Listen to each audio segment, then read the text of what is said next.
Iowa voters, meantime, showed up in record numbers last night. Some caucus locations even ran out of ballots.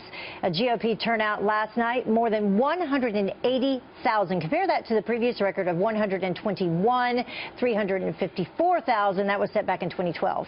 And for more, let's bring in Tammy Bruce, a Fox News contributor and radio talk show host, and Democratic strategist Chuck ROCHA. Thank you both for joining us this morning. Hi there. Hey, Chuck.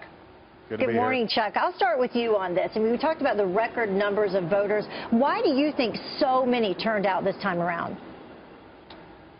Well, you had two things going on. On the Republican side, you had all of these different people running. You had the enthusiasm. Throw in a little Trump, throw in a little Cruz, and then you have this huge turnout of people coming out. Plus, you have an overarching theme of people just kind of having anxiety and being sick and tired of being sick and tired. And then on the Democratic side, you had a contest that was never supposed to be a contest that turned into a nail-biter all night long. And I think you saw people running out of ballots on the Republican side. And interestingly enough, we heard last night on the Democratic side, they were running out of voter registration cards. That's a good thing for our democracy. Yeah, and then when you take a look specifically at the Republicans, Tammy, Ted Cruz won by the most caucus votes ever. I believe that is a record in Iowa.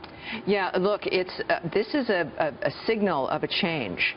And it's not because new people who were never in the process, but people who have been in it, who have not been enthused with what's going on, do finally see some possibility that something can change.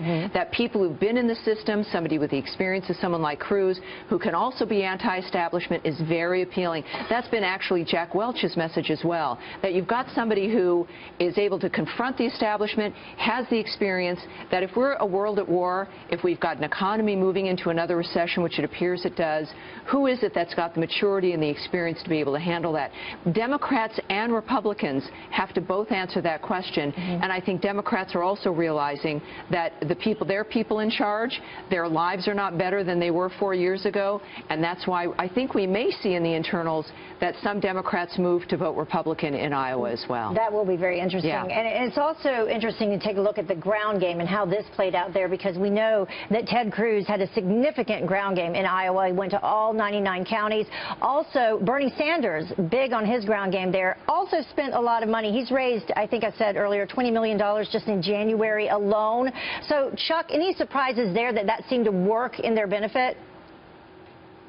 You know, I think the media was surprised. I think the polling showed Donald Trump had this thing in hand. Polling 4 months ago showed that Hillary Clinton had this thing in hand. That goes back to what we've all been saying. Anybody who spent any time in Iowa, the ground game does matter here. You have to show up all at once on a cold Monday night, and you have to have an organization. Go to all 99 counties. Get your precinct captains to talk to their other precinct captains.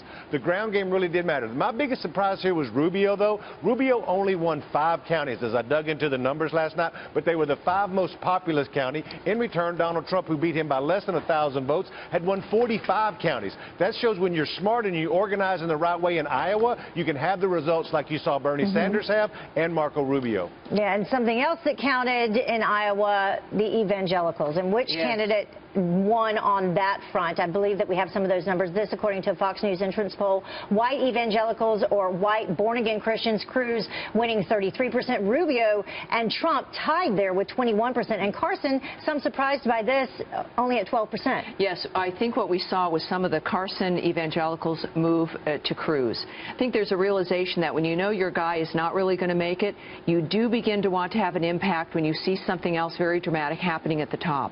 So we saw some of those people pull away from Dr. Carson to Ted Cruz. Rand Paul also did not do as well as I thought he would. He had a lot of young support, but that's the sign.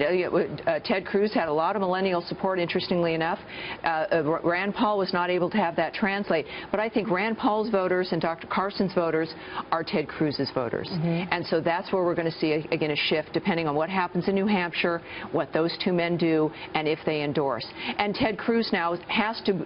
Look, I love it that he's a man of faith, but there's got to be more of a broader approach with Ted Cruz. I think he knows it now, and I think he'll be able to pull that off. His wife is going to be, I think you're going to see her more in the field, and we're going to have, I think, a pretty exciting lineup. And can he do that going into New Hampshire, Chuck? Because we do know that New Hampshire is a much more moderate state than Iowa. We also know that Trump leading there, although the polls did not prove true in Iowa, he's leading in New Hampshire by 20 points. Well, let's be clear. New Hampshire and Iowa are very much, as the old adage would say, apples and oranges. You can vote all day long there. That you don't have to have a great organization on the ground to do well there. And then there's been people like Kasich and Christie who've just been camped out there. I'm sure they're paying rent on a house there by now. And so what you see is how much will the momentum take you? How close can you get? And I think it's Donald Trump's to lose, and I think you'll see him do much better there. I'm going to again keep my eye on Rubio because I think that he'll get the biggest bump. And then you also have the money bump because now you have all this enthusiasm and people who can give you more money online, people who are going to move you because you want to be with the winner. And I think that'll be the tell of the tale as we move into New Hampshire. And I also think after New Hampshire, you're going to have some more people dropping out. You did see Ted Cruz, his comments about New York values. He's already targeting South Carolina. He anticipated getting Iowa, losing New Hampshire, winning South Carolina. I think that's his tactic. But now he can move into New Hampshire as well. Yeah, and it is all about the money. You're right, Chuck. Thank you both for joining us. Appreciate it. Tammy, Chuck, thank you.